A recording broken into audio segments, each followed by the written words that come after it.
Headlines this hour. Police Minister Sinzumkhulu says the 7th administration will prioritise the safety of people, families and communities.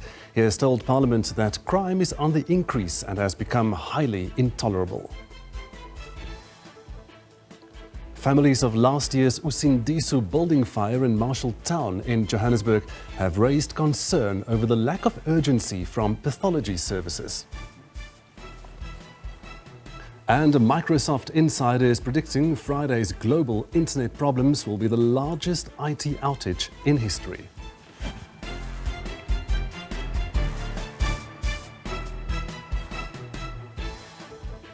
It's 12 midday. Thanks for being with us here on the SABC News channel. Welcome to Week in Review. We take a look at some of the week's biggest stories and we are live with you here from our Johannesburg studio. Good afternoon, I am Gustav Kreiling. Now we invite you to join the conversation today. Give us a call if you'd like to comment or participate in a discussion. Our studio number is 011 714 0680, 0681 or 0682.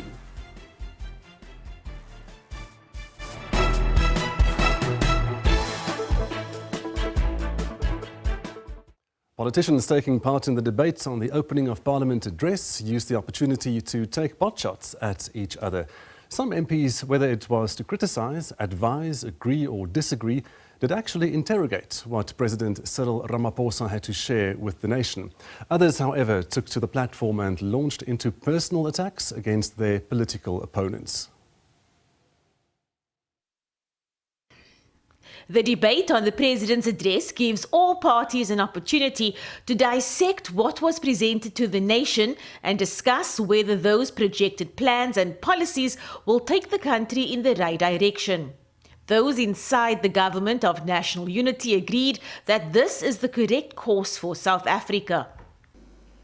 We need to continue to engage within our society, within and outside these chambers, to ensure that our society unites and thrive to act in unity. It is important to acknowledge that there are still some areas of divergence that require attention.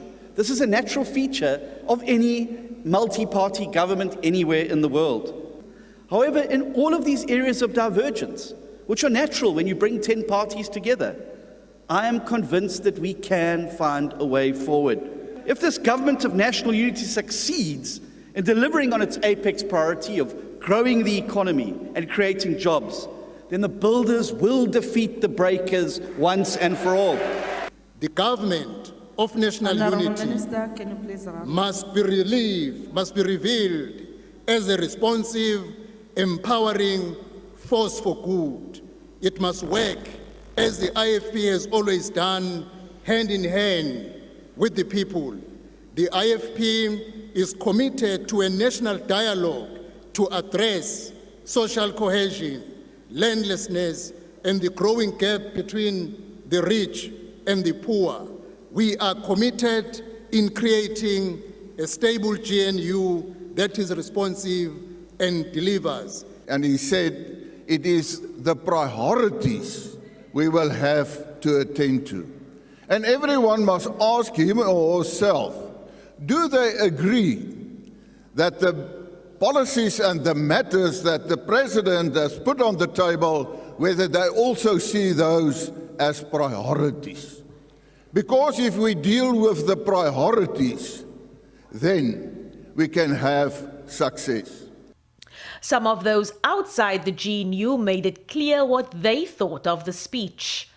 Your understandable sales pitch for your new government and promises might have sounded fantastic to the naive amongst us, but the electorate who showed their jaundice towards your last government know that these were flights of fantasy. Because, Honourable President, we don't trust you anymore. We don't believe you anymore.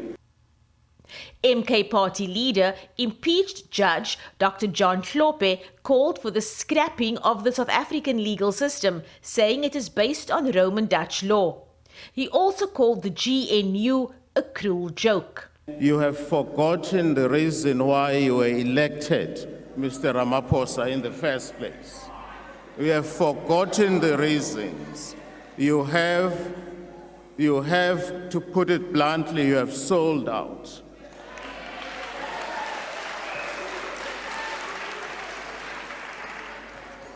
We grew up being told that some of you were collaborators, but we gave you some benefits of the doubt. It was said in this house that you personally wrote a letter to the apartheid police accusing your fellow comrades of planting communist ideas in your head, and we refused to believe that story at that time. It now makes sense. This attack on the GNU didn't sit well with some of its members. I want to say to Honorable Judge Lope, I'm sitting there and I'm shocked because you, Honorable Judge, have sent many of my old friends to jail with Roman Dutch law, which you enjoyed.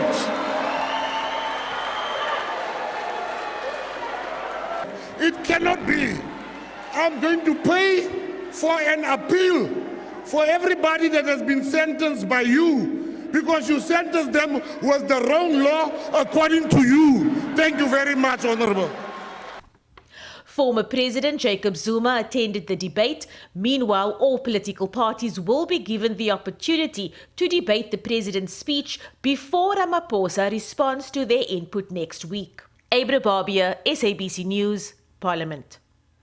Now, families of last year's Usindiso building fire in Marshalltown in Johannesburg have raised concern over the lack of urgency from pathology services. The blaze, which ravaged the building in August last year, led to the deaths of 77 people, mostly foreign nationals, and left scores of others injured and displaced. 19 bodies remain in the Diepkloof morgue in Soweto 12 months later. On the 31st of August 2023, in the early hours of the morning, a devastating fire broke out in a 5-story building in the inner city of Johannesburg. The derelict building, known as Usindiso, was hijacked and housed over 400 people. The blaze claimed the lives of 77 people and left scores injured and displaced. The process of identifying victims was arduous and painful, with DNA having to be conducted to identify many. They're holding it together. They're holding it down. We are leaning on each other in these dark and trying times. It's not easy. It's not fun. It's also not cheap, having to travel from Lesotho to Johannesburg every so often just to confront forensics and police officials that, in a sense, refuse to do their job. Tshwane Buthelezi and her daughter Mandela were among those who lost their lives. For their family, the last 12 months have been a long journey to lay their loved ones to rest. Our major issue right now is receiving DNA confirmation from the forensics experts to link mother and daughter. So the experts are insinuating that Mandela was not my aunt's daughter, saying that there's absolutely no match between mother and daughter. So as a result, Mandela is, in a sense, Jane Doe, one with no identity. Civic organizations have accused the Gauteng Forensic Pathology Services of dragging its feet in identifying bodies. It is deeply distressing and unacceptable that the families affected by this tragedy have been denied closure and the basic human right to mourn their loved ones. The withholding of their loved ones' bodies not only prolongs the family's grief, but also adds to unnecessary anguish and trauma during an already devastating times for the families. The Gauteng Health Department and the South African Police Services referred queries to each other in the quest to get clarity on the delays families have experienced. Hasina Gori, SABC News, Johannesburg. A Microsoft insider is predicting Friday's global internet problems will be the largest IT outage in history. While affecting Microsoft products and systems, it appears to link back to a problem with security provider CrowdStrike, which provides large organizations with IT protection. Now, a bad update looks to be the cause. SABC News correspondent Stuart Smith has more from London. It's estimated billions of computer systems that use CrowdStrike Falcon to protect their devices have been affected by the crash. Because this level of protection is usually reserved for large organizations, it means it's many of the biggest brands and services that are suffering.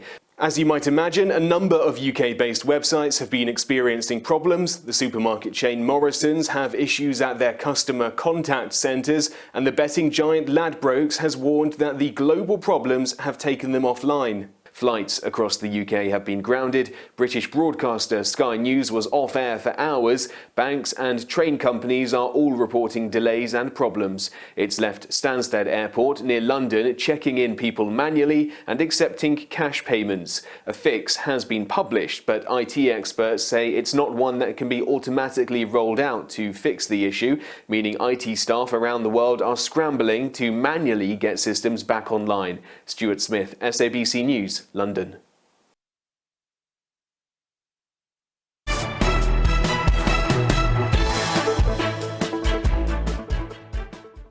Welcome back. Now, President Cyril Ramaphosa says despite significant debates over the national health insurance, there is widespread consensus on the need to utilize both public and private sector resources to ensure equitable healthcare for all South Africans. In his address at the opening of Parliament, Ramaphosa said, as the government moves forward with implementing the NHI, the state will concentrate on strengthening healthcare infrastructure, enhancing the training of healthcare personnel, and utilizing technology to improve healthcare management. Now, last week, the Health Minister, Dr. Aaron Motsoaledi, presented his health budget amid continued disagreement over its proposed implementation. There is no debate at all that South Africa is the most unequal society in the world. And if you want to see that inequality or what inequality looks like, you come to the health sector. Within the borders of the same country, some are getting world-class health care, while others get such a poor health care, we may believe we live in different countries. We can no longer, with our eyes open, sustain such gross inequality. The introduction of the NHI is a monumental shift. The DA has warned against potential devastation the NHI could cause and urges the committee to thoroughly scrutinise preparatory work funded through the NHI indirect grant. We need free, universal and quality healthcare for everyone. We need, Minister, the clinics, all clinics in South Africa, to open 24 hours, 7 days a week. The National Health Insurance Act, signed into law just before the election, is an insufficient legislative measure. One can only regard the budgetary allocations for the Department of Health as extremely optimistic, given that the Treasury estimates inflation with average 4.7% over the next 3 years, meaning the budget shrinks in real terms. The total allocated budget for 24-25 amounts to 62.2 billion. Some will have a point of view that this will not be enough to eradicate all the problems that has collapsed the public health sector. Chairperson, the biggest challenge in public health care is not a lack of money, but a lack of expertise and sound management. I can assure you, if all of us get our services from the public sector, what we find there will stop. The absent professionals, the ghost professionals that are on ARWAPs and are running their private practices, the attitudes of health professionals towards members, the absence of drugs, absence of services, lack of equipment. If our lives are on the line, we will ensure the public healthcare system works. Right, we are now joined by the South African Medical Association Chair, Dr. Mvuyisi Mzukwa. Good afternoon, and thank you so much for joining us here on Week in Review. Hi, it's a Dr. Muzukwa. Thank you so much, Dr. Muzukwa. Can I ask you, what is SAMA's view on the health budget, particularly on NHI? Well, as you know, we've always been supporting the NHI objectives, but our huge challenge was, the concerns that we had. We heard recently that the minister was in Parliament talking about very important issues, especially regarding NHI. But to our disappointment is that he doesn't seem to understand our viewpoint. He feels like we are, should I say, stopping, a reform in healthcare. But actually, we've always participated in the process, and we've always agreed with the minister in terms of reform both in the public sector and the private sector. But our huge challenge was other issues that were included in the bill. It can't be that the medical profession then must be expected to clap hands for everything that is being said by politicians or by the minister. So that's an unfortunate part on our bill. So there clearly seems to be a consensus on the concept of NHI, but its implementation seems to be in danger given the disagreements over the financial model.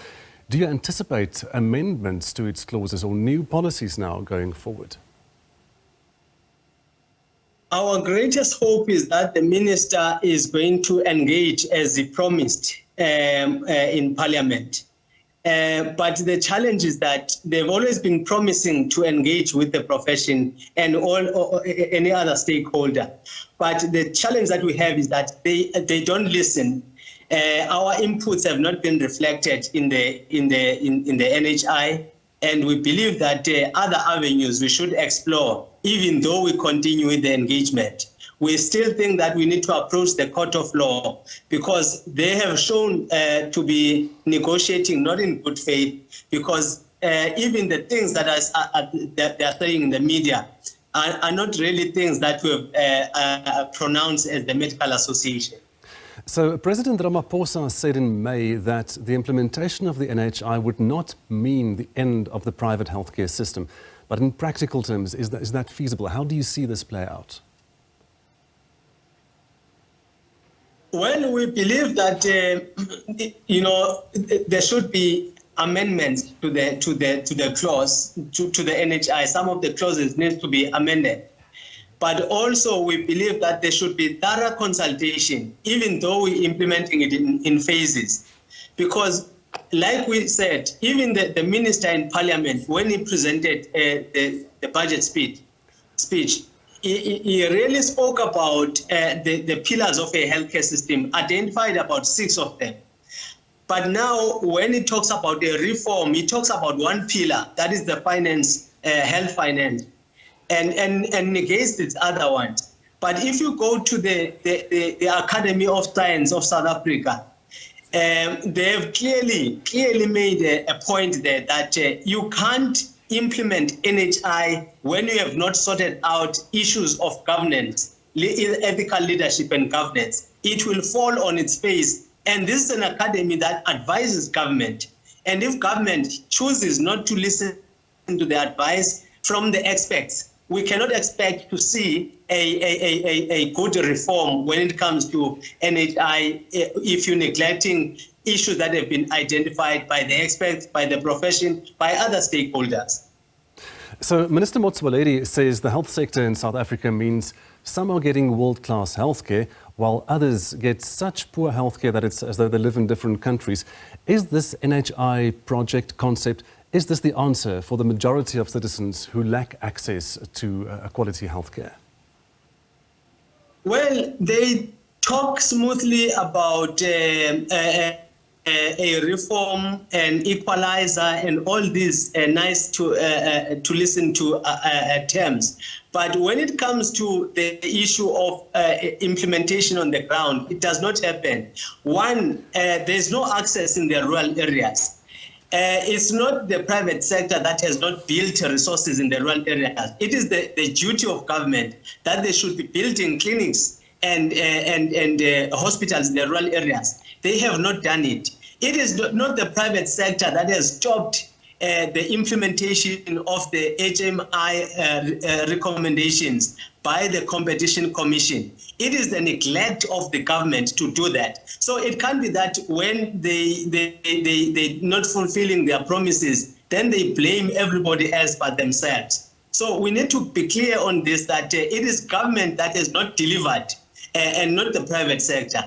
Secondly, I hear them talking about them subsidizing the private sector with taxpayers' money in terms of medical aids and stuff like that. The medical aids that they are giving to workers, it's not a subsidy. It is what we call cost to company. It's part of the benefits. It is very deceitful to be telling the public that the private sector is being subsidized by government. That is not true. So the DA claims that health professionals will flee as the sector collapses and their job prospects evaporate. Is this an accurate picture of what NHI will be, that kind of worst-case scenario? You just have to look at the immigration statistics and look at what is happening in that space.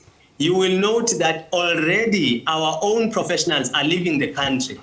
They are not only leaving because of NHI. I think I need to clarify that. They are leaving because government is failing to implement whatever is recommended. So they don't trust that they'll be able to implement NHI, as we feel they should be. And also the fact that they are not listening to their own professionals, to their own experts, even advisors, even their own legal team in Parliament. They did not listen to it. So what do you expect then professionals to do? Because the environment is uncertain. So you alluded to this earlier, but Action SA's Dr. Khosi Letlape says the answer is to rather fix the current public healthcare system first. What would that entail? And is NHI capable of doing this if it is implemented? Well, you've got to look at the availability of the infrastructure, revitalize the infrastructure. We know that is dilapidating, but also you do need to attend to the issue of healthcare professionals in all levels. There is a dire shortage of them now. If you were to implement NHI, how are you going to accommodate that shortage?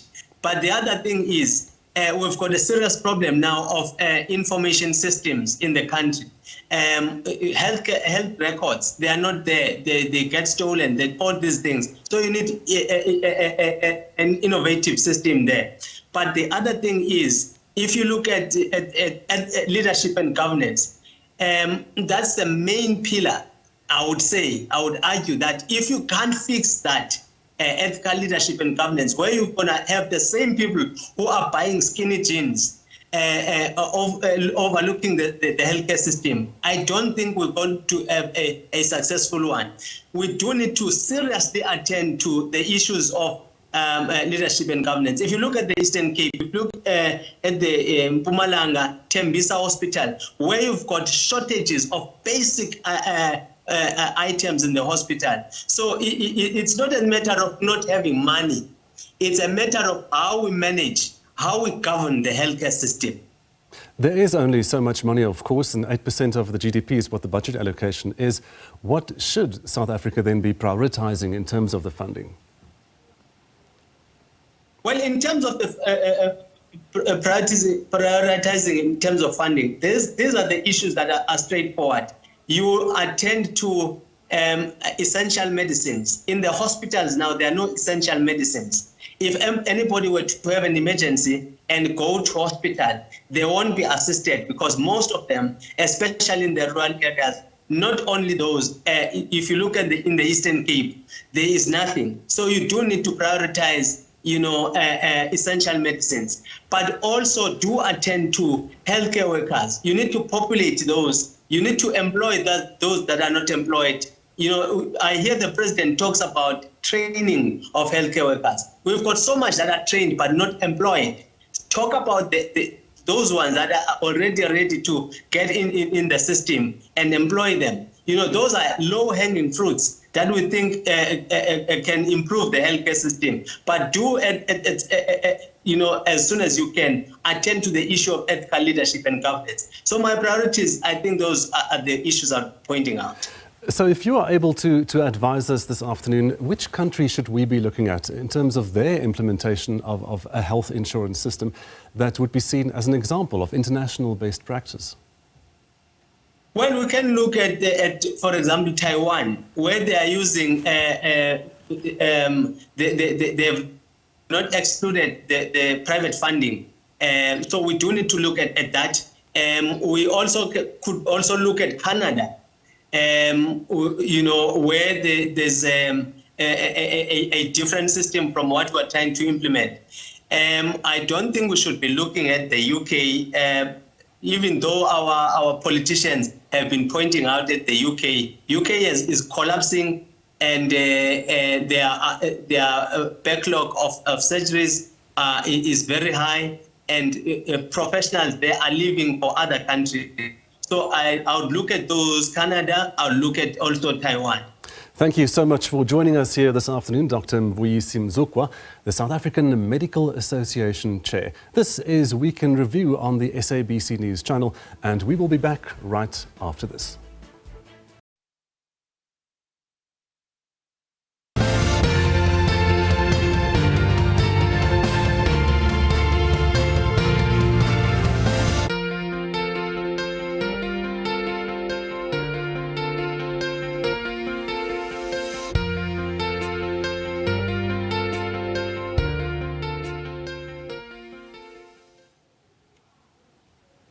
Welcome back. People of different races, young and old, joined hands to celebrate the life and times of former President Nelson Mandela. From students to tourists, all commended him for his role in reshaping the country. SABC News visited Vilakazi Street, which is the only street in the world to be home to two Nobel laureates, Mandela and Archbishop Emeritus Desmond Tutu. The famous and historical Vilakazi Street in Orlando West in Soweto. It was buzzing with locals and tourists, all here to celebrate the life of the father of the nation. Visiting a house he shared with the late Winnie Madikizela Mandela, tourists say they decided to come from as far afield as the United States to celebrate his legacy. I mean, visiting, seeing the culture, the dancers behind you here, and the rich culture of South Africa. And then as far as Mandela, his role as a civil rights activist and a champion of the people, and really fighting for equality in South Africa. Yeah. And I think as a white man coming from the United States, learning the history of that and what that might symbolize here. Students say they are here to honor Madiba for the role he played in ensuring a better education for all. This day, personally to me as a young person, it means giving back to the community, and it means honoring the great Nelson Mandela through his fight and struggle for freedom. The privileges that I face as a young person in this day and age, obviously after Nelson Mandela's fight, is the ability to have quality education, the ability to just basically be freedom, and the freedom it comes with today's day and age, and the opportunities that I'm able to be exposed to. A stone throw away from Vilakazi Street, Metro FM staff woke up early to donate hundreds of blankets and food for the elders. We have been here since 7 o'clock in the morning. We were cooking for them because over and above donating the blankets, we were also going to share a wonderful meal with the elderly. It's all about love and about giving to the needy people. And that's the reason why we are here. Gogos were overjoyed by the generosity of the spirit shown. I am so happy today, very happy actually. I am overjoyed because of the gifts and outpouring love we are receiving today. Former President Nelson Mandela was a very friendly person. We are free because of him. The former statesman would have turned 106 years old today. Calvin Lula, SABC News, Johannesburg. Now, as Mandela Day was celebrated on Thursday, a lot of people were in hot soup, quite literally. Several organizations came together to prepare 67,000 litres of soup for the underprivileged. Chefs with Compassion launched its 5th annual Soup for Mandela Day campaign in Randburg in Gauteng. Ladle by ladle, pot after pot, 67,000 litres of soup being prepared, chefs with compassion spearheaded the initiative to help impoverished people. This initiative not only honors Madiba's legacy, but addresses the pressing issue of food insecurity across the nation. So you can just imagine the logistics behind going out to rescue. There is so much of produce, and we can't get it all on the same day. So this is where we need support from corporates, from small businesses and communities that are able to assist, by providing services like logistics, storage capacities, or also help financially. Elsu Grerik has worked in the industry for a decade and has a passion to feed the hungry and disadvantaged. The need for our people and country that are food insecure, for our hungry children, that need grew so quickly, so exponentially, that 67,000 litres of soup started on the 20th of April 2020, and it's just grown every year. And it means a nutritious meal for a hungry child or person, not only on this day, but obviously this is the day we try and make as much soup as possible. We promised 67,000 litres, but last year we did 104,000 litres countrywide. And a superb effort by the youth. Most of the people in the younger generations, they've kind of lost like the whole meaning to like life and the struggle in everything. Mandela Day to me means giving back to those less fortunate than I am, and just helping out the community in every way that I can, and just being more vigilant and being aware that not everybody's as fortunate as everybody, like other people. A variety of organizations rolled up their sleeves, picked up their spoons and pitched in. 10.6 million tons a year goes to waste in South Africa. And that is enough to feed everybody that is food insecure in this country. So organizations such as NASH and CWC play their small part. We'd like to get bigger and serve more people with all of this produce that goes to waste. Now that's food for thought. For SABC News, I'm Lerato Makula in Johannesburg.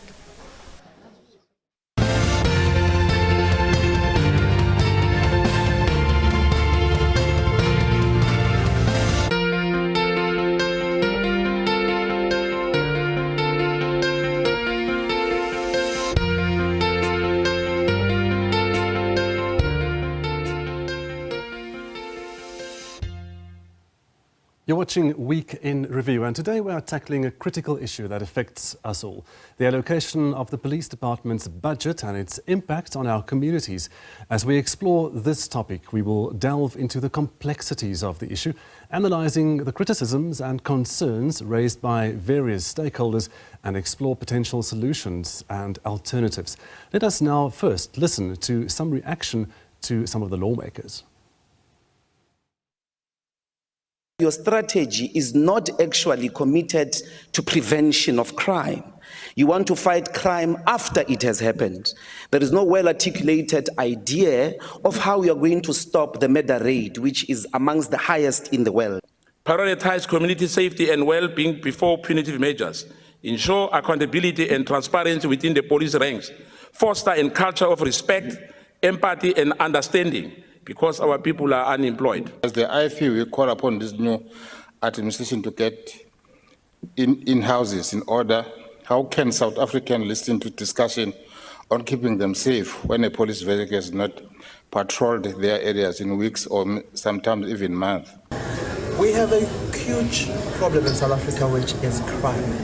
It's a country which is crime infested, a crime-invested country. We even have townships which are #1 murder capitals, of which that is very worrisome. South Africans live in fear on their daily lives. Guns are just something that would just pull up and trigger has been pulled. Criminals are trigger happy. Even when communities or families are having gatherings, you fear that criminals will come and just be trigger happy and shoot everything. These incidents we've seen in Kabeja, where in New Brighton and other areas of Mandela, whereby young people, families have been killed due to this criminality in Cape Town, in Alexandra, in Soweto, in Tembisa, where mostly the majority of our people who have been, plastered for the past 30 years, and the imbalances of the past have not yet been addressed. Instead, there has been a lot of regression in that. But then when you see that this is a police service whereby it should be respected, a police service that it should be feared, but this is a den of criminals that we are having in South Africa. And we believe that as a UDM, that needs to have more resources. You need to have human capital, and you need to have this human capital trained proper and very well in order for them to be able to fight crime unashamed and without fear or favor. We need to uproot the criminal elements within the South African Police Service, because that's where it is. At times people will go and report crime, but at the end of the day, the same person will be out the following day going to make some threats to the same person who reported that crime. And this is what makes South Africans do not go to police stations to go and report crime, because they don't believe and they don't have faith within the system itself that is supposed to protect them against criminality. Right, some lawmakers and their opinions there, but joining me live now to talk about this is our guest, Lisa Vetten, and she's an expert on criminal justice and security, and will share her insights and expertise on this critical issue. Lisa, good afternoon, welcome, and thank you so much for joining us today. Good afternoon, and good afternoon to all of you. What are your thoughts on the Police Minister's 114 billion rand budget allocation? Well, it's shown some important increases in areas that have been neglected, such as visible policing, which is often at the heart of police work. Visible policing covers those officers who stand in stations, as well as driving about and surveying and ensuring that communities feel safe and are visible. So that's useful. There's some small increases to detectives, which is also very important. But I think quite rightly, people have criticised the increases in the amount of money being allocated towards VIP protection. I mean, there are far fewer VIPs than there are people who report crimes every year and live in very unsafe circumstances. Now, so the allocation of such a large amount of money to a group of fairly privileged people, when it could be going to the majority of the population, has, I think, quite rightly given people a sense that they're not valued or not seen as important as our various politicians and their families and associates. So how do you think the budget should be utilised or better utilised to address the high murder rate in South Africa, for instance? There are different things the police need to do. I don't think that they make as much use of the data and the statistics that they have as they could. They seem to be doing at this point relatively simple counts of numbers. They may be doing things behind the scenes we don't know about, and if they are, it would be useful to understand that. But I think there are ways in which you can use geographical patterning to understand what it is that influences murder, because it's very clear when you look at the data in South Africa that you do not have an equal risk of being murdered wherever you are in South Africa. Some parts of the country, the risk is very much greater. In Western Cape and Eastern Cape, for example. And there's a real need to understand that. In Western Cape, we know, for instance, that it is closely related to the gang violence, and also, I think, to the breakdown in the police's firearms control registry. So that also tells you some of what might need to be done in the Western Cape, but it doesn't tell you what might need to be done in, say, Gauteng and Limpopo if you want to reduce murder. You also need some understanding of the context in which murder occurs. For example, it can be quite difficult to prevent murders in the context of intimate relationships. But there are certain signs that you can see that indicate which relationships might be more high risk than others. And so the police introduced safety monitoring notices, but some research around how well that's working, how effective that is, would be really good in telling us if that's effective in reducing women's murders by their intimate partners. Lisa, you mentioned VIP protection earlier. Do you agree that politicians receive kind of a celebrity treatment when it comes to their security? And what would the solution then be? Because they do need security. Yes, they do. I mean, again, I think obviously you need to do some kind of risk assessment.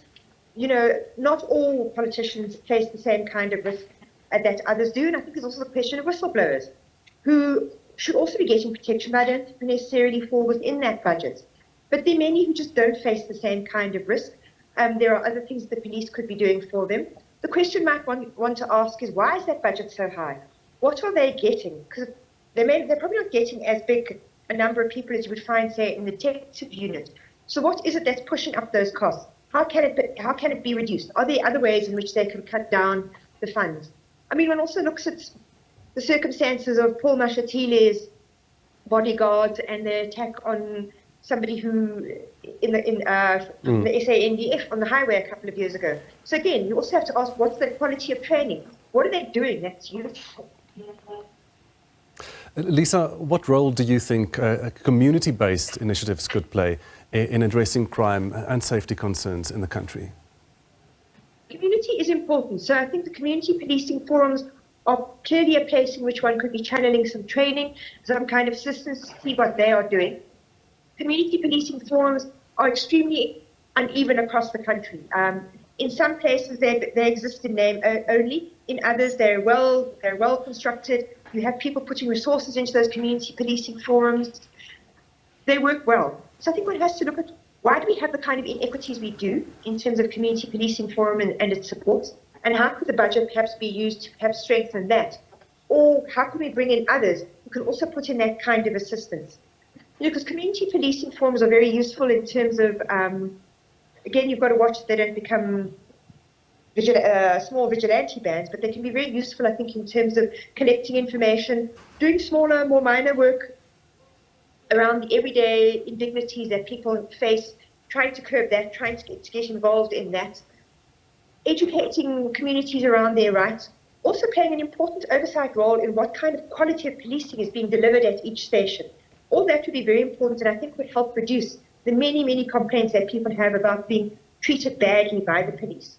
So there's a very important role for community. So bringing it all back to the budget allocation, how can we hold the politicians accountable for ensuring that that budget allocation addresses the safety and security needs of all the citizens? I think it's up to all of us to understand how budgets work much better. September is when the budget starts to be drawn up, which is not that far away. So I think right now it's useful to start putting out analyses of what do we think the budget should be? What would it cost? What do we think the priorities should be, and where should the money be going? So for instance, if you want to be emphasizing safety in relation to domestic violence, what kind of initiatives could the police be doing that they're not doing right now, which would make women safer? How could we think more creatively instead of the same old policing strategies, I think, of driving around in vehicles, which offers some protection but isn't going to curb all crimes? How else can we intervene in that, and what implications do you have for the way we police and therefore the budget? Lisa, we have a caller on the line this afternoon, and it is Lester in Cape Town. Lester, good afternoon. What is your question or your comment on this discussion that we're having now? Hi, thanks, Gustav. Lester September here, Chair of the Forum of Cape Flat Civics, Deputy Chair of the Greater Cape Town Civic Alliance. Thank you for the very interesting topic. I have engaged with Lisa before, Institute of Security Studies. I agree that a lot of the murders relate to gang violence, but most murders or violent crime takes place between people who know one another. And these tend to be fueled by substance abuse or alcohol abuse, that sort of thing. And so it's not just about gang violence. In the Cape Flats, for many years, we had 7 of the top 10 most violent areas in South Africa, right? And you had very limited resources being allocated. So when we're talking about SAPS, we also need to look at Metro Police, which has an 80 to 90% deficit in Metro Police or municipal police officers, which is a qualification of 4 years. Right, SAPS has a qualification to become a SAPS officer 2 years. These guys have 4 years qualification, but we have a huge deficit on the Cape Flats when it comes to municipal police officers, and then of course also we need social development interventions as well, because simply throwing more police on the roads, which we need You know, we need those who control the levels of crime, those who control the roads control the levels of crime. But the fact of the matter, we also need social development interventions as well that will look into these things. Thank you very much. Lester, thank you so much for your call. Lisa, I want to ask you to comment on that. And of course, Cape Town and the Cape Flats, that really is a special case. No, Lester is entirely correct. I think a lot of crime the police can't necessarily prevent. You know, they can collect intelligence, they can do things like interrupt syndicates, criminal gangs, that they can do something about. But the kind of interpersonal violence that Lester is talking about needs much broader intervention. That is where community and things like social development become really, really important. I mean, one of the things we do know, and to pick up upon Lester's points, is that there are very real differences between the murders of men and the murders of women. So with women, they face a much higher risk of being murdered by their intimate male partners than men do. But for men, the risk is, as Lester's pointing out, very often in the context of drinking together, knowing each other, and then a fight breaks out. So one could say that that has a lot to do with possibly norms of masculinity, for example. So the kinds of interventions you might want to do might look at why is it that men resort to violence so quickly? What kind of interventions could we make around how they could respond differently to conflict, to anger, to feeling threatened? So that would be where interventions by social development and communities could become very important. And it would be something additional we could bring in, because you can't really be posting the police every place where people drink together, for example. And obviously, I'm not just suggesting it's only alcohol that fuels violence, but there's certainly something about that. And that's where I think some of the points about the Metro Police become important, because part of their responsibilities are things like looking at bylaws and sale of alcohol. So if you wanted a really holistic intervention, it would be looking at all these multiple factors that play a part in different parts of South Africa, because each area, and here Les is making the point, I was making the point earlier, that each area has different dynamics. And so if you understand the community really well, you can understand what it is that might prompt murder under these circumstances here, but possibly quite different circumstances somewhere over there, for instance. I mean, Eastern Cape and Western Cape are quite different, but Eastern Cape also has an extremely high murder rate. And we really need to understand what's happening in Eastern Cape as well to fuel their high murder rates. Lisa, thank you so much for your insight this afternoon. Lisa Vetten is an expert in criminal justice and security. Right, a 43-year-old woman from Madiba Park in Kimberley says instead of protecting her, Galeshewe police have failed her. She alleges that her husband, who is a police officer, has been physically and emotionally abusing her since 2019, but has never been arrested. The woman, who identity is concealed, but who is known to police, has roped in activists to help her in her quest for justice. Now, SABC News reporter Tabiso Khadebe and video journalist Tshwane spoke with this woman. Last time he hit me with a knobkiri.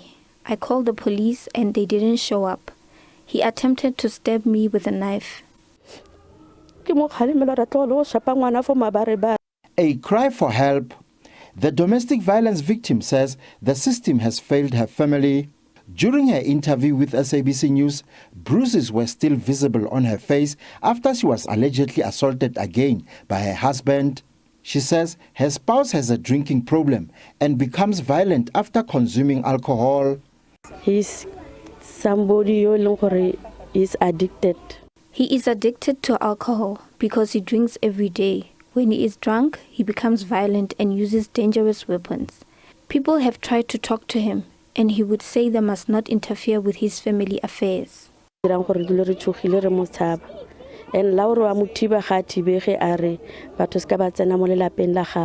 She says police only take the husband away for a few hours whenever the abuse starts. The woman says her 13-year-old daughter is traumatized by the endless abuse. The police have done nothing about the abuse that we endure. They will take him, but after a few hours he will return home. When he speaks, you can see he is proud of what he is doing. Remorse. The area of Madiba Park has of late been plagued by numerous incidents of gender-based violence. Recently, a man allegedly killed his girlfriend and spent days with her lifeless body in their bed before alerting neighbors. GBV activists are concerned about the handling of the domestic violence cases. She informed the police. They came, they spoke to their colleague, and they left the scene without taking a statement, without arresting their colleague and their friend, their co-worker. So that in itself says there's no justice in the system. There's no justice amongst police. And police are killing their women and they get away with it because there's no justice. They are not being arrested. In a written statement, police say the spouse has reported the alleged incidents of domestic violence and alcohol abuse to his commander. Despite the man being referred to the Employee Health and Wellness section for counseling and assistance, police say they cannot arrest him because no criminal cases were opened by the woman. They have encouraged the victim to open a case against her husband. Tabiso Khadebe, SABC News, Kimberley.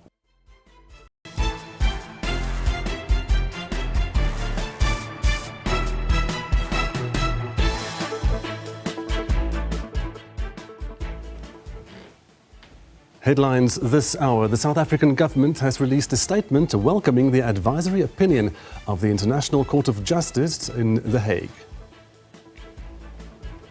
The Department of Water and Sanitation says while the heavy downpours in the Western Cape have caused major disruptions and extensive damage, there is also good news. And the DA in Tshwane says it remains unperturbed by the ANC's bid to oust the city's mayor, Silhier Brink, saying it's motivated by business interests and not service delivery.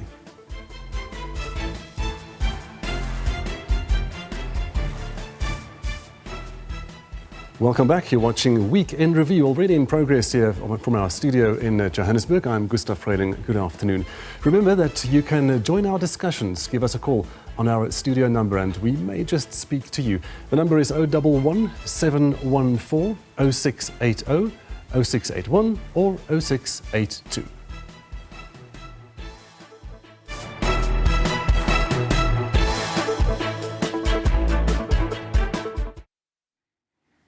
Right, now back to that story we told you about earlier, just before 1 o'clock. The 43-year-old woman from Madiba Park in Kimberley says that instead of protecting her, Galeshewe police have failed her. She alleges that her husband, who is a police officer, has been physically and emotionally abusing her since 2019, but has never been arrested. The woman whose identity is concealed, but who is known to the police, has roped in activists to help her in her quest for justice. And for more, we now bring in Shane Grikwa from the Advice and Development Centre. Shane, good afternoon and thank you so much for joining us. Thank you very much. Good afternoon. Thank you for hosting us. How did this case come out? How did you come to know about it?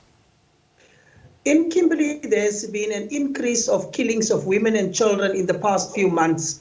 And about a month ago, a young woman was killed by her boyfriend and kept for 7 days, wrapped in blankets. And on the 7th day, he gave the body to the family, to the neighbors.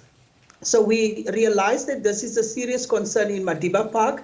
There was a lady that was murdered and nobody's been arrested as well 3 months later. So we decided to go to Madiba Park to do an awareness campaign door to door and talk to people about gender-based violence and in particular femicide. So we visited this one shack and we found this lady crying, and she spoke to us and said that the previous day the husband beat the 13-year-old daughter, and when she tried to intervene, the husband beat her and wanted to stab both of them with a knife. She called the police and the police spoke to the husband and they left. They didn't arrest their colleague, they didn't provide psychosocial support. And then we started to engage with her, try to get her to a women's shelter, but she fears for her life. And it was almost the time when the husband was to get back to home from work. So we realized that this lady is in serious problems. And she explained to us that she's married for 14 years. And for 14 years, she suffers the abuse under this husband who's a policeman. And every time when he is supposed to go to the wellness unit of the police, he doesn't come to the table, he doesn't do his part. She spoke to several social workers in the police as well, but nothing happens to the case, and the lady is living in fear. She's unemployed, and unfortunately, she depends on his salary for bread on the table. So 14 years, you say that's when the abuse started 14 years ago, and you say the husband is a police officer. Has anything ever happened to him in terms of getting arrested probably and being charged and so on? She mentioned to us and to the activist that was with her when we provided some on-site counseling to her, and she even cried. The neighbors came to support her while she spoke to us, and she mentioned that several times she spoke to the husband's senior, to his immediate supervisor at work, but nothing happens to the case. So, Shane, did you speak to the police? Did you hear anything from the police? What are they saying? I have an appointment with a district person responsible for the police on Monday. I missed that appointment yesterday because yesterday I had other activities. So on Monday, I'm meeting with the district cluster commander of the police, and I'm also writing an email to the MEC responsible for safety in the province. I did speak to the MEC, and he requested me to put it in writing so that he can follow it up. The husband is working at the court as a police official, which means he has first-hand experience of what victims goes through. He sees victims in courts, and he's supposed to stop this abuse. Shane, where is the husband as we are speaking now? Have you spoken to him and heard what he is saying? I haven't spoken to the husband because I didn't want to jeopardize the safety of the women for the sake of the weekend, so that probably on Monday, Tuesday, we want to take her to a shelter. We just wanted to give her space to sort out her things. But I'm very, very much concerned about the increase of abuse in that relationship. Even the neighbors spoke about the concerns they have about this woman. But she doesn't have anywhere else to go. She's unemployed. She depends for bread and butter on the husband. And some of our women are stuck in that abusive relationships. And I fear she might be killed. Where else have you gone to seek help for this woman? Do you know if she's safe at the moment? At this moment, we've passed the check this morning, and then we saw that she is safe from a distance because we didn't want the husband to get things in the ears that we are busy with that. But at this stage, she's safe for now.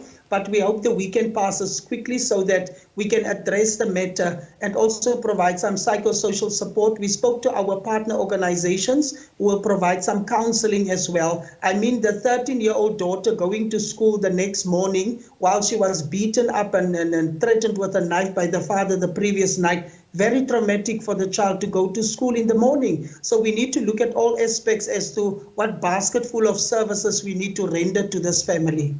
How are the children coping? Do you have any idea? The one daughter is a total wreck. If you look at her, you see the pain in her eyes. She just wants to cry. I'm not sure how she's doing in school, but definitely Monday, Tuesday, we will visit the school to see what her progress is in terms of her being a scholar. So apparently when the SABC went to interview this woman, she still had bruises on her face. Do you know how she's doing in terms of injuries and so on? She still had the visible bruises, and that is what is really painful to know, that the police came to the shack. She called the police. The men and women in blue came. They didn't arrest their colleague. They didn't refer the lady to get some medical attention. So that in itself is worrisome. That in itself shows that there's a high level of corruptness amongst police. And you know, within Kimberley, in the past few months, we had about 3 to 5 policemen killing their women or their girlfriends right here in Kimberley. So this might add to another statistic. But the men and women in blue totally disregards this issue of safety of their partners. How's the community doing there? Is the community aware of what is happening? The community is very much aware of what is happening, and I feel the community is partially to be blamed for the increase of violence in that Madiba Park area, because everybody knows what is happening. When we did some awareness that day, particular day, we found a couple with knives wanting to stab each other. We visited another shack where there was 3 young men that claimed to be Xhosa men, and they believed to beat their wives so that the wives can submit to them. So there needs a whole lot of educational drive in terms of gender-based violence and basic human rights. Yes, Shane, what do you want to see happening from Monday morning in this Madiba Park community? I want to see a lot of changes happening. I want to see a lot of men getting arrested for the abuse and the level of abuse in that Madiba Park. I want to see the police being visible in that area. I want to see the municipality cut the bushes and the trees. I spoke to quite a few children that crosses the school from the main road and that they had to walk through that bushes and thick trees. And these children complain about men molesting them, wanting sexual advances from them in that same area. So the municipality must give extra lightening or proper lightening in that dark area. They must cut the bushes and the trees so that the abuse can stop happening in the bushes and in that dark informal settlement. Do we need intervention from the municipality, as you say, the provincial government perhaps? The municipality needs to come to the table in terms of cleaning that area and cutting that bushes and trees. The provincial government needs to come to the table in terms of providing some dialogues in the community, some psychosocial support. Department of Social Services needs to get on board in terms of providing some social work and social care and address the social ills in that area. How active are NGOs in this area? In Madiba Park, there's not really some activities happening there. That's why we went to Madiba Park after the spate of killings. We went to address this issue. We are about 5 to 6 NGOs that collaborated on that day, and we are planning to do that this week again.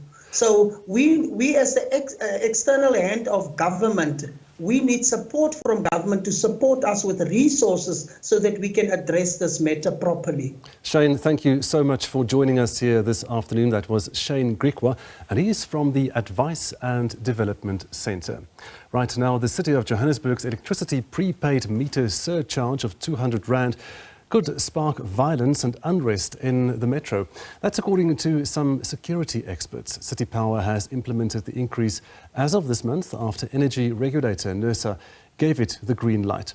The tariffs are being raised to replenish and maintain infrastructure and ensure electricity reliability. Energy experts warn that families are already struggling with the high cost of living. A dire warning. Security experts say if the City of Johannesburg pushes to retain the surcharge, it may trigger violence. Things like unemployment in our country, service delivery, shortcomings and shortfalls, many of these things that are distressing our communities, lead people to live on the edge of emotions. One of them would be when you add something, that surcharge onto the electricity tariff, it becomes a powder keg. It drives people's emotions to explode, leading to violence and unrest. Ordinary citizens have decried the move, saying it places an additional financial burden on them. We're paying for all the years that the infrastructure has not been well kept in this country, right? So we've had infrastructure, but it's not been well maintained. And right now, I believe we're paying for that by them implementing all these things, like we should be paying 230 per house. It's to cover up for all the things that they have not maintained well. Energy experts say the shock and disgust from their customers is understandable. So it's understandable that customers have made this new announcement with anger and shock. We know that traditionally prepaid customers are not always the most affluent customers within the city's customer base, and that there are many families who have already stretched budgets that are going to find it difficult to absorb another 200 Rand. The City of Johannesburg was unavailable for comment. Calvin Dludla, SABC News, Johannesburg. The Department of Water and Sanitation says while the heavy downpours in the Western Cape have caused major disruptions and extensive damage, there is also good news.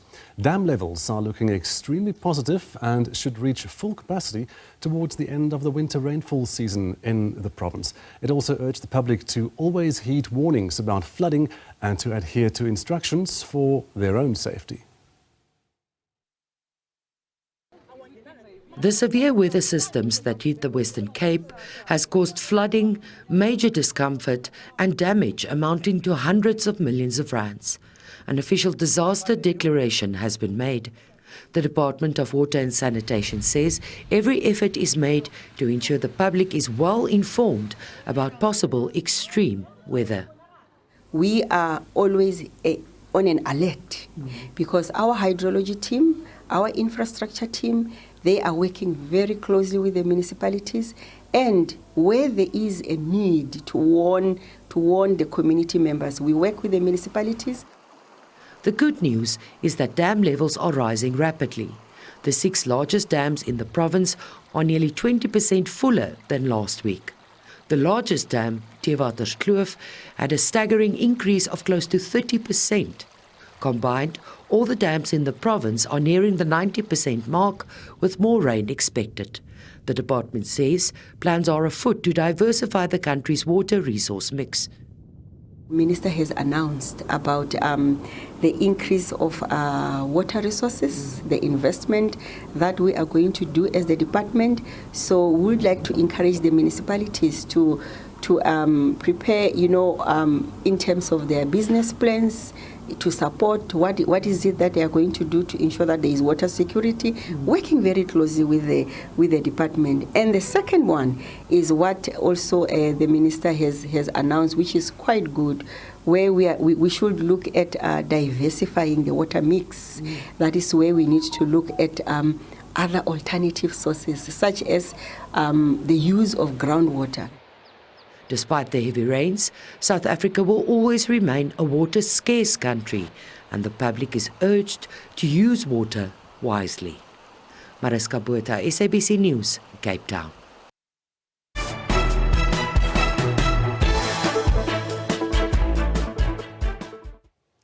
Welcome back. The DA in Tshwane says it remains unperturbed by the ANC's bid to oust the city's mayor, Silje Brink, saying it's motivated by business interests and not service delivery. The ANC intends tabling a motion of no confidence against Brink, citing the deterioration of the state of the city. But the DA says this is a threat by ANC leaders, allegedly linked to a waste contract. The ANC has yet to file a motion of no confidence. It lamented the city's institutional decay. But the DA says the party lacks a legitimate case for action against the mayor. This became clear to me earlier this week when I received a call from the regional secretary of the ANC in Tshwane, George Machila. Machila was extremely upset after a new tender has been awarded for waste contractors in the city. The tender now specifies that there is performance requirements in place and that trucks should not be older than 9 years, that these trucks should have tracking devices, and that the truck should have a valid e-notice documents. ANC leaders have vehemently denied this. Are you talking about trucks or are you talking about the contract with the city? Because if I have a truck, it's nobody's business. Do I have a contract with the city? No, I don't have any contract with the city. Here is the headquarters of the city. After we have left here, you can just go and check if I've got the contract with the city. The DA says subcontractors resisting the new rules are the source of the agitation. We are not construction delinquents whereby we can't read the paper. Ne? We understand what is the requirement of the city. We are complying with the city. Silis Brink maybe has people that he has on standby that are ready to buy those new trucks to provide and participate in the economy alone. That's what we are fighting for here. He is proud to announce that he has cut contractors by 60%. Who is the 60%? Because 60% is black people. Who is those people that he's not allocating enough trucks to the township? Those are black people are not participating. So he's ready to empower the city in the suburban areas, but never the township. The ANC says it's forging ahead with the motion of no confidence. They are failing to pay ESCOM. They submitted a clumsy document for exemption. ESCOM have kicked it out. So we are saying we gave them a chance. We are not bitter losers. We gave them an opportunity to serve our people. They can't do it, and they can't. So we are going to stop it and remove this mayor. A says she has reported Machila's recent call to the police, highlighting alleged improper attempts to manipulate tender processes.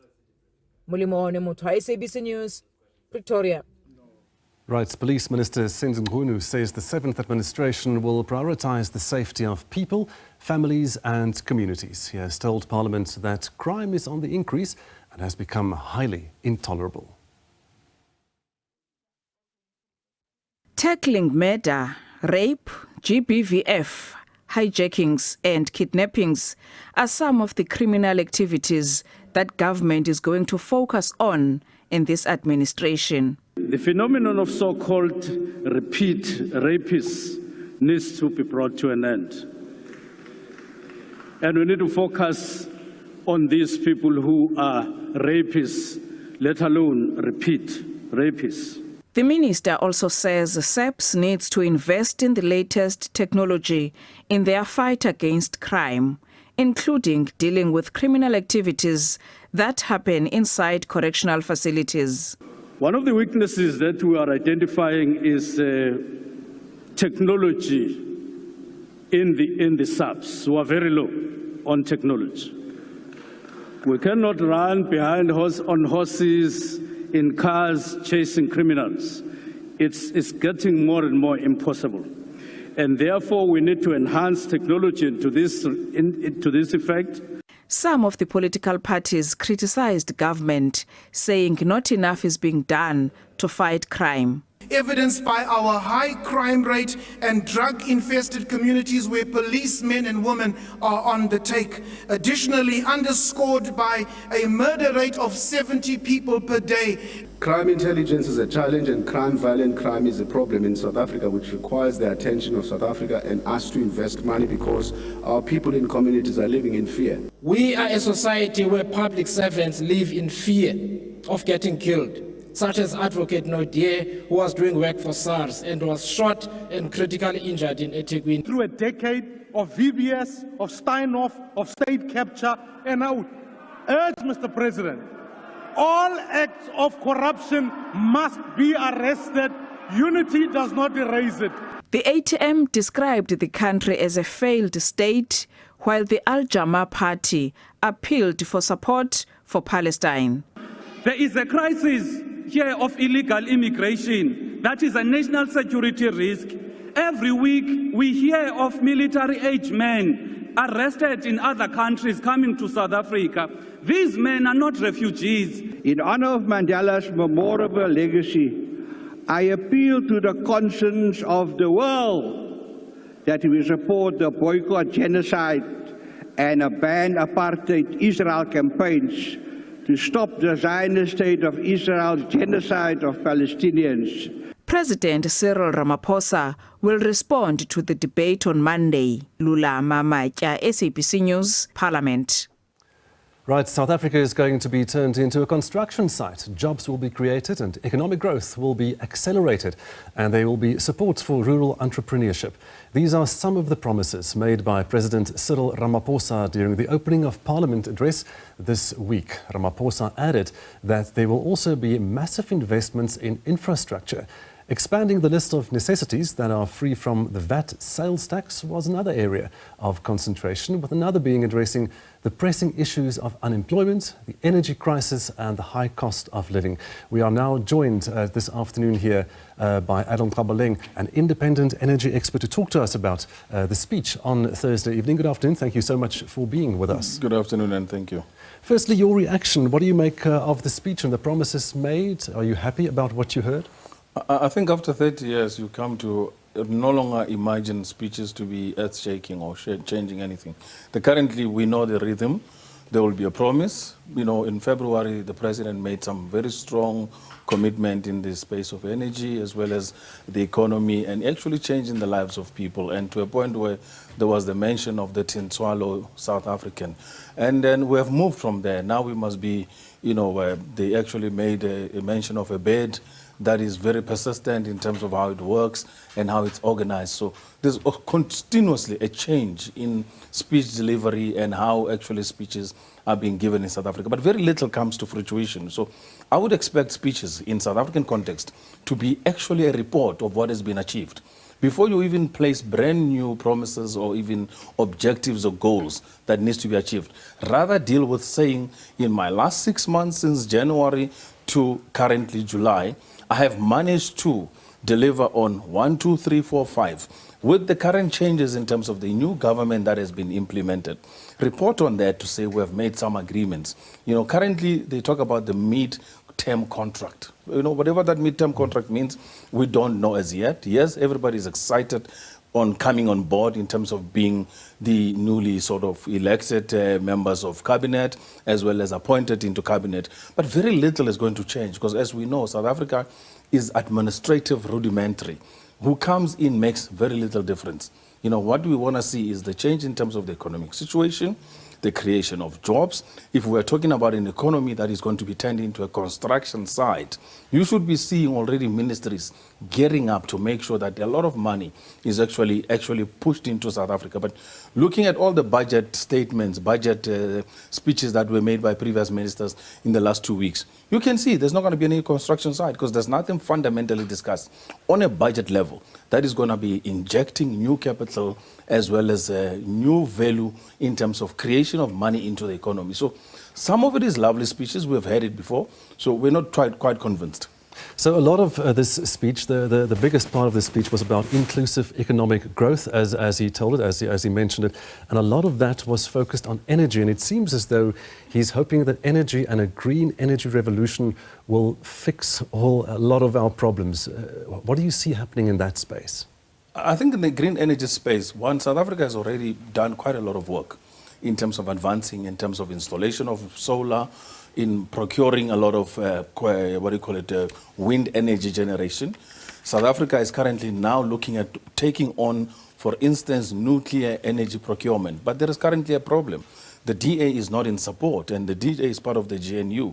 So the DA not being in support of nuclear energy procurement, which means we're not going to turn South Africa into a construction site. The biggest thing you can do for a country is to set up a 2,500 to a 10,500 megawatts nuclear power build, which will bring in at least 4% economic growth just on stimulation of the economy by procuring a program like that at the 10,000 megawatts, procurement build. So if right now the DA within the ANC as a ruling party are refusing to allow for the construction of a nuclear power build, what are we going to see in terms of economic revival as well as construction site in South Africa? So that's number one.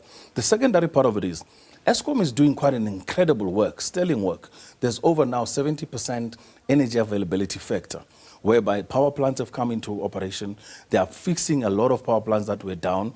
They have just announced a few days ago that Eskom has reached a milestone where it's now below 10,000 megawatts in terms of currently what we call breakdowns, which is UCLF, unplanned capacity loss factor within Eskom. If you have already gone beyond that threshold where they were sitting at 18 to 16,000 at some point, 6,000 megawatts have already come into the grid, and it has improved the energy availability to 70%. What you need to do if you're a thinking country and thinking forward is you need to be implementing a new power build, which is either make sure that you change your coal power plants into HELE, high efficiency, low emissions, which is part of the law right now in the IRP 19, where you need to now make sure that you start bringing in gas infrastructure for capacity building of industrialization, as well as converting some of the power plants into gas utilization. Make sure you fast track the rediscovery of the gas offshore fields and make sure that you have reserves of gas in South Africa. The other thing of it is you have no other choice. You have to build more coal as well as nuclear power plants and add on top of them with hydropower plants. The renewable program will continue to grow irrespective of what government does, because people who are feeling that the government is letting them down on providing reliable electricity in their factories as well as in their homes, are now taking on to an alternative. And Eskom is starting to lose revenues as a result. So the program of solar and renewable energy inverter battery system will continue to grow independently. It's not a government program, and they cannot even take credit for that growth of the sector. What government has done is they've already procured over 12,000 megawatts of solar as well as wind. What they need to be doing is to make sure that they can ensure that the grid stays stable like we have now, where there's been over 110 days of no load shedding, and it will continue. And if it continues like that, we would have an entire year without load shedding. But fundamentals like maintaining your power plants, ensuring that there is proper management, having a functional board like we have today in ESCOM, and having an executives that understand what needs to be done. That will give you successes. You know, those are economic drivers. Yeah. Okay, we'll talk a bit more about energy, but I hear that we have another guest ready for us now, Bheki Stofile. It seems as though he is there. Bheki Stofile is the head of the South African Local Government Association, that's SALGA, and we are joined by him as well. Mr. Stofile, good afternoon. Thank you so much for being here. Good afternoon, and thank you for having us. So let me ask you about your thoughts about the speech that you saw on Thursday evening at the opening of Parliament. He spoke a lot about municipalities and about what needs to be done there. Are you in agreement with the President?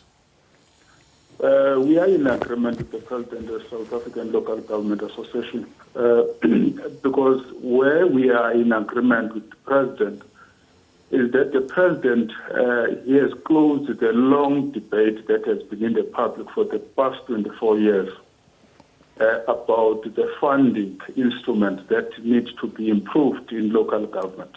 And the President has closed that debate by Thursday, making an announcement that it is a focus of the current government, seventh administration, to focus to that, and thereby is convinced about the reasoning that has been put before during the debate. And the second issue, the President, why we agree with, and I hear your guest there is talking about his promise. And unfortunately, this promise, you can't locate it properly if we don't break down the silo mentality and silo operation. And of course, the promise will remain promise if the government operate in a manner that has been operating over the last period. And the President, in his State of the Nation, then being aware of the challenges of government as a system, then he made a commitment to work towards breaking such silo mentality and increase on cooperative nature of government. Because if you read the Constitution of the Republic, that is a blueprint of how the government system should function in South Africa.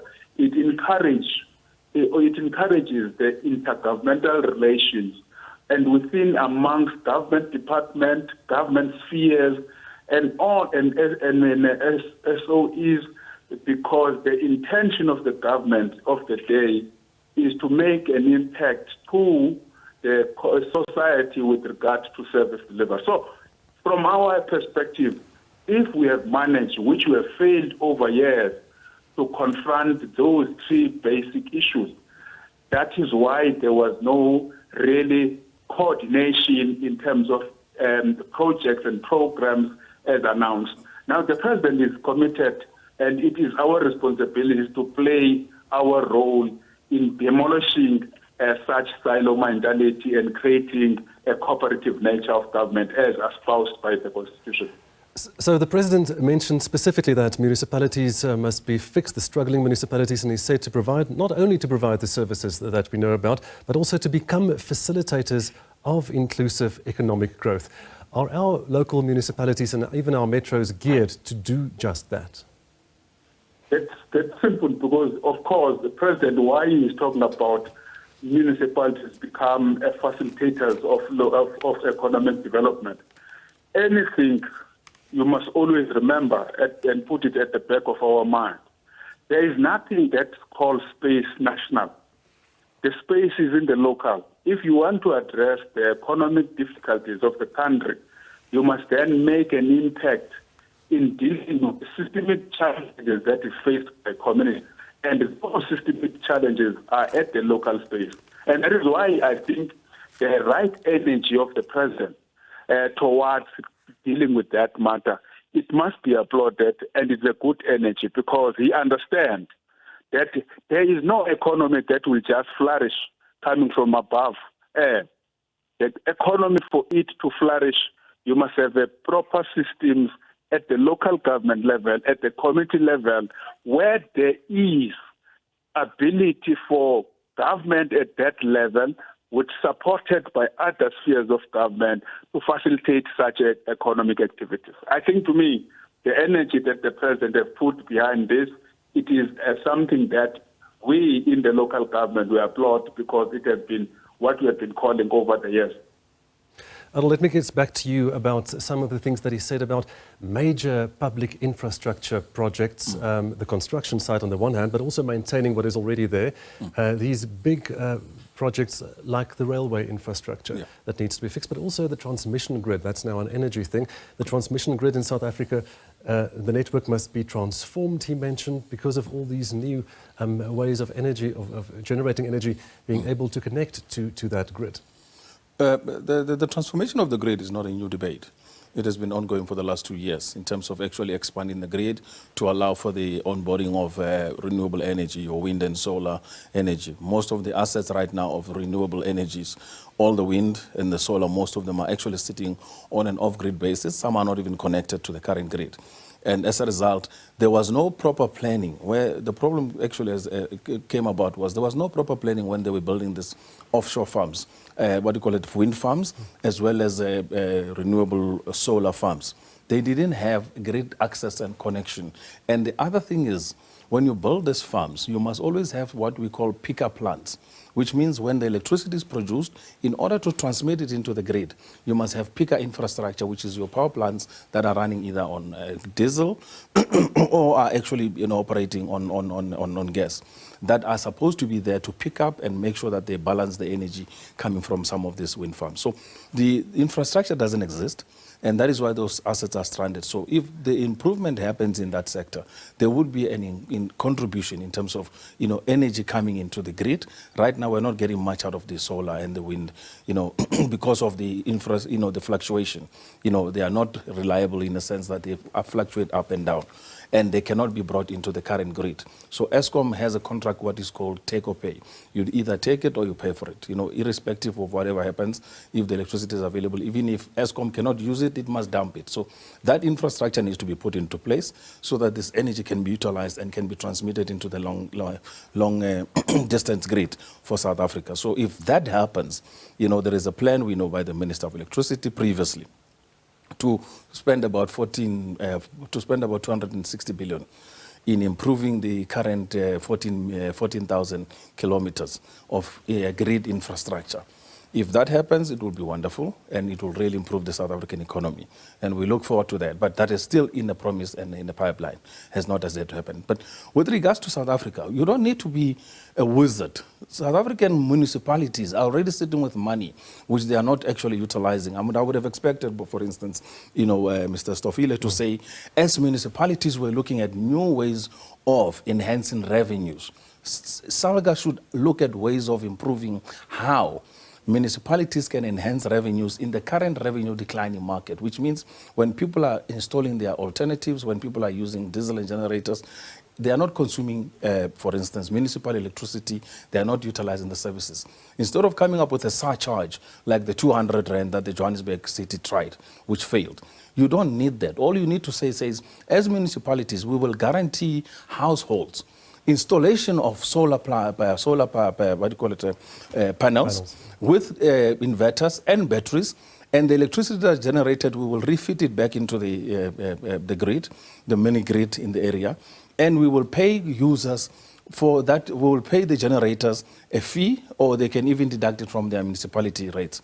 And the municipalities will then have a huge, access in terms of electricity generation from solar rooftops. You don't have to create anything anymore. You just come and place them on the rooftop households. That's another revenue area. Nobody's talking about it. And this can be easily guaranteed in terms of the element of treasury credit rating, where they can actually, treasury can say, listen guys, we will come and support municipalities that are embarking on a rooftop program and who want to encourage users of electricity to install with municipalities a rooftop solution. And they give users a sort of a monthly, repayment solution, like how the banks are doing it. Municipalities can jump easily into that space. Mr. Stofile, do you want to respond to what he's saying there? Municipalities coming up with innovative ways to generate revenue. I think let me start that by saying I think your person there, is making a statement that seemingly it is not well researched. If he says there is no plan on the municipality, and which is factually incorrect. Municipalities have plans, and we have consolidated those plans into program, and such program, it requires different interaction, and probably it's not a God-given command from National Treasurer to participate in that. It's because of the plans that municipal system in South Africa has developed over time.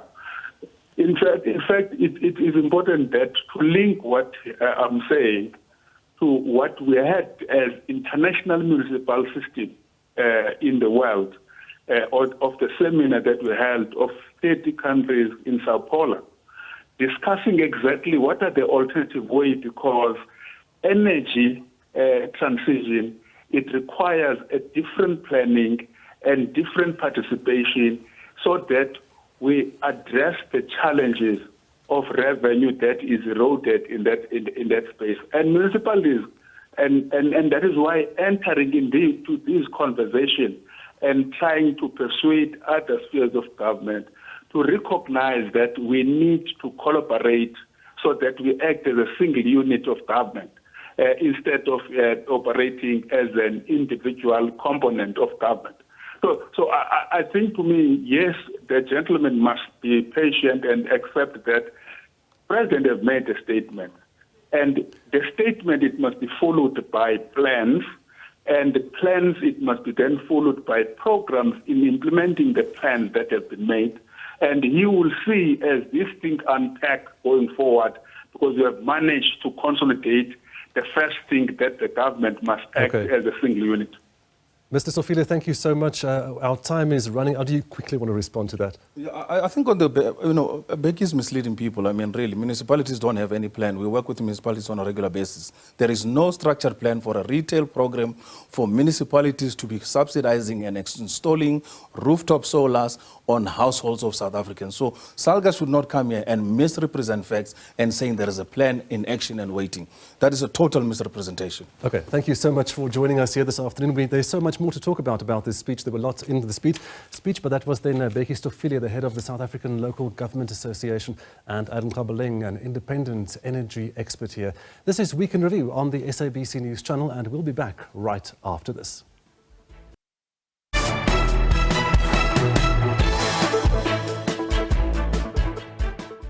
Welcome back. Now, the Electoral Court has agreed to the Electoral Commission of South Africa's request to hear the Umkhonto we Sizwe party's matter, where it challenges the results of the recent national and provincial elections, alleged incidents of vote rigging and fraud.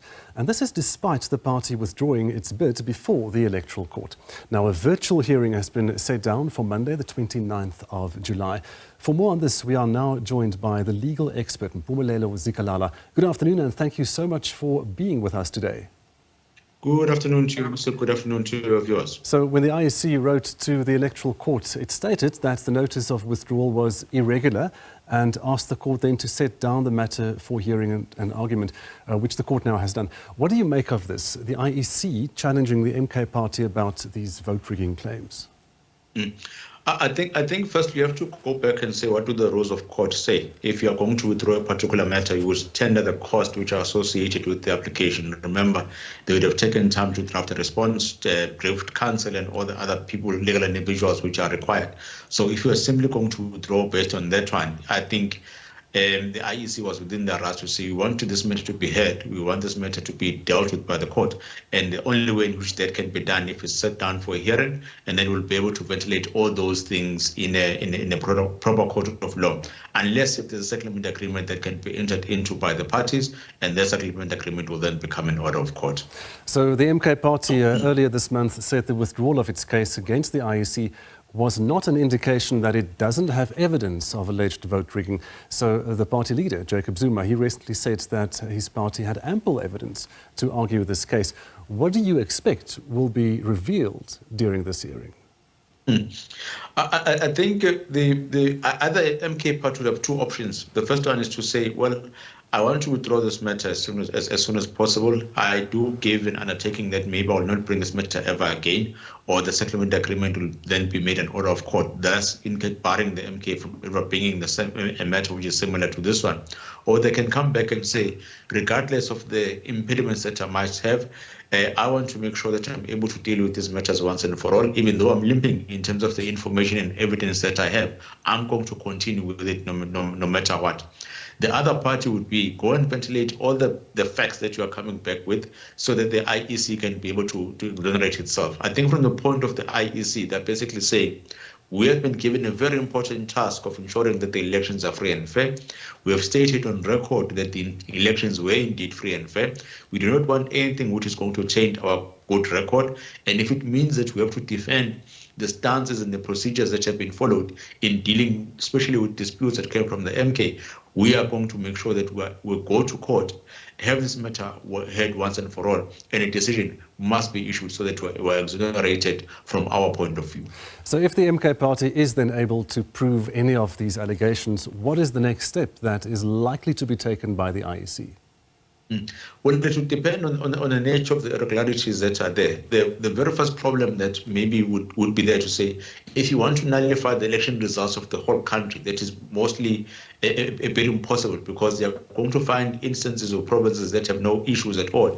For example, if you take Limpopo and the Eastern Cape, nothing has been stated.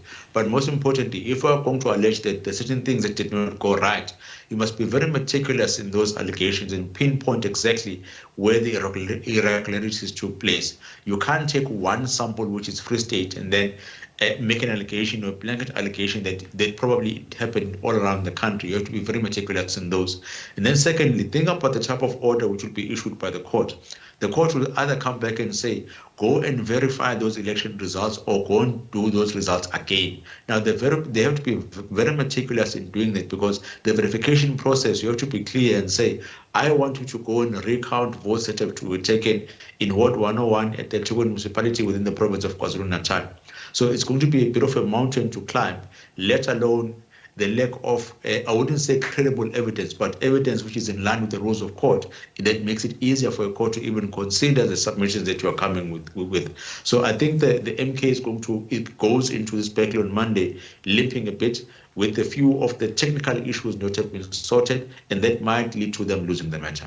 So should the MK party then be found to be in the wrong, which punitive measures do you think we can expect, as these are serious allegations that have been levelled against the country's electoral body? Yes, they are quite serious, but as it has been the practice of the Electoral Court, it does not seem to want to issue cost measures against any party, because they are saying voting is such an important right. It's a right which is entrenched in the Constitution. So we do not want to punish or create a precedence where the issuing out of cost orders will then deter future individuals that might come with valid complaints. But in this case, they may even choose to say this is an exceptional case. It is something which is much more serious. We are going to deviate from the norm and order that a cost order will then be issued. But it might be difficult to justify that when the MK itself has stated initially that we want to withdraw this matter, we do not want to proceed with it anymore, despite the reasons that have been stated out in the public discourse. So the IEC wants the MK vote rigging allegations tested. How can that be done? How will you do that? Well, they'll basically say, let's look at the evidence that you are providing. We want the expert reports that you are now alleging are there within your possession. Let's look at the probability of the instances which are stated in your founding affidavit, and let's check how probable are those things. Would they have a material effect on the results? If the answer is no, it means that there was no vote rigging that has taken place. So I think from the IEC, it's a stance of saying that if you say there's vote rigging that you have not identified, you are testing or moving to the core of our credibility as an institution whose sole purpose and work is to make sure that there are free and fair elections. So we're going to defend our integrity in the manner in which, and our staff, and the manner in which we handle all these elections in a much more proper manner, which is why we are going to fight tooth and nail to have something written down which is adjudicated by a court of law stating that everything went well and everything went in accordance with the applicable legislation. What do you expect the outcome of this case to be? I think it's either there's going to be a settlement between the parties, and that settlement will be part and parcel. It will be made an order of court, and I think there will be one line in the settlement that says, agree or state on record that nothing has taken place or nothing was wrong. Or the second part is that they'll go on a full battlefield. And if they go there, I think the IEC is going to come back victorious. Thank you so much for joining us here this afternoon, legal expert Mpumelelo Zikalala. Right, now the renowned broadcaster and former SABC News reader Masego Ezekiel, or Easy Machila, received an honorary doctorate from the Northwest University in Mahikeng this week. This is in recognition of his contribution to promoting and preserving the Setswana language. Machila began his career over 30 years ago as a presenter for Radio Setswana, which later became Motsweding FM. His exceptional broadcasting skills and language proficiency resulted in his appointment as a Setswana sports commentator and an SABC primetime news presenter. Katamalalo, Hotel Studio 9, Oakland Park, Johannesburg. Madume motho wa kanala e ya bagolo le basha atamela go nne go anegelwa ke go tingwa. A veteran broadcaster with a flair for languages who captivated audiences throughout his illustrious career in the media. Easy Machila is one of the best Setswana news anchor. Having worked with him, it's an achievement. We learned a lot from him. He taught us a lot of things in terms of articulating the story on screen. He's a proud Setswana speaking person. Kimanga ka mo lebalang ka re bantle rotlhe itshalele ka kagiso le phenyo lerato mmogo le bopelonolo ka gale. Is this remarkable accomplishment in promoting Setswana through his work at SABC has left an indelible mark on South African society, most especially Botswana in general. Fortunately, I had the privilege of working with him. His voice and dedication to his mother tongue has always been an inspiration to me and most of those who followed behind his footsteps. The Northwest University says the honorary doctorate is in recognition of Machila's significant contribution to promoting Setswana in broadcasting. We're honoring for his special contribution, number one, in the Setswana language, but also promoting Sesotho, Sepedi, and Setswana. And he's got an excellent broadcasting record over the years. Well, at the university, at every graduation, we try and honor people who made exceptional contributions in their field. And he made an exceptional one in the area of journalism. Members of the public have also lauded Machila's exceptional skills. As a young person, I think Easy Machila worked very hard as a news anchor and he was exceptionally professional. In all the years he was working in the news, I have been very happy with his work. Easy Machila had a way of making news enjoyable. Even his greeting was mesmerizing Setswana. He was an SABC news anchor and people from Bophuthatswana will remember him through this university. Ba kantoro ya tsa maemo a bosa ba re rulaganyeditse tsona mme ge yo o setseng a emetse tjaro go go tsatsanka ka tsona. Sentle English-hihi, SABC News, Mahikeng. And that's it for today. Join us again tomorrow at 12 here on the SABC News channel. And that's when we'll be taking a look at the week ahead. The news continues at the top of the hour. Take care.